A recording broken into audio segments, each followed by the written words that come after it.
The people in Syria, when they looked around at one point and saw what happened in Tunisia and what was happening in Egypt and elsewhere in the region, in Libya and Yemen, they really became inspired. And after years of quiet internal questioning and small sort of settings in each other's houses and sometimes some intellectual salons that operated clandestinely, or in their family chats, they always talked about a better life. They pinned a lot of hopes on Bashar al-Assad to deliver on promises. They wanted the possibility to have jobs and to actually to see that when they work hard, that they can actually improve their lot in life.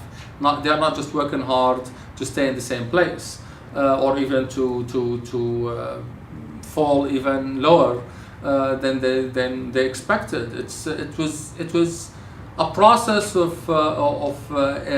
internal stock taken, and that came to a head after watching the developments in Tunisia and Egypt and realizing, you know what, we cannot remain quiet.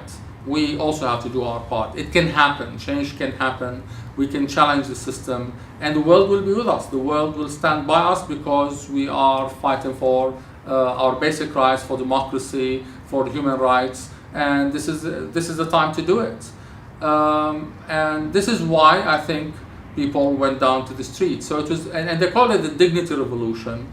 And they were right. I mean, yes, they were motivated by their living conditions, by the poverty, by anti-corruption sentiments. But all of this, when you actually analyze them, they're about dignity.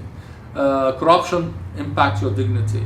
Unemployment impacts your sense of dignity and your sense of worth. So the reality is, people wanted to have a more dignified subsistence, and this is why they decided that the only way to do it is actually to begin agitating, to tell the government, listen to us and fulfill your promises. Unfortunately, what happened is that Assad really showed his true colors to the people very early on by ordering crackdown, by sanctioning the violent crackdown that took place in different parts of Syria, especially in the south where the revolution began. And as a result of that, people immediately lost faith in him, and they have been waiting for him for 10 years, 11 years in fact, to fulfill his promises. And now, when they thought they gave him a chance by taking to the street to actually say, yes, I'm a real reformer and I'm going to use your public outcry to crack down on corruption in my circles, and I will impose my reforms. Instead, he showed that he is indeed part of the system, as so many of us had suspected. And people now can see it with their own eyes.